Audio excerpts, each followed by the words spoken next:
خۆی ئەگەر پەرلەمانی کوردستان یا ئەنجومەنی پارێزگا ئەگەر ماوەی یاسایی خۆی بە خۆ کەس باسی دەست دەکات کێشانەوە و وازهێنان نەدەکرد لە کاتی خۆیدا باس نەکراوە بابەتە ڕێکارە یاسایەکان هەبوو لە پەرلەمانی کوردستان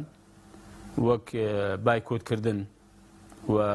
ڕەخنەگرتن و ئەو ڕێکارانەی کە هەیە لە عورفی پەرلەمانی بە پێی پێڕەوی ناوخۆی پەرلەمانی کوردستان بەڵام کاتێک کە بەڕاستی ینی بگەینە قەنەعەتێک و ئیشکال هەبێ لەسەر درێژکردنەوەی ماوەی تەمەنی پەرلەمان و لە هەمان کاتدا کە ئەنجومەنی پارێزگا ئەو هەر لە 2014 ماوەی بەسەر چووە و ینی حکوومەتی خۆجێیش ئەویش بە پاڵپشت و بە شەرعیەتی ئەنجومەنی پارێزگایەک کە ماوەکەی 2014 بەسەر چووە تو بەشداری و پۆست وەرگرتووە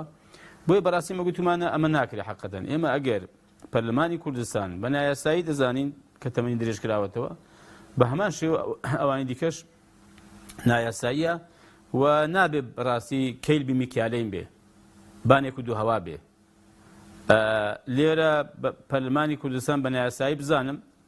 لەبەرەوەی ماوەی بەسەر چووە بەڵام ئەنجومەنی پارێزگا کە لە 2014 ماوەی بەسەر چووە بە نایاسایی نەزانم و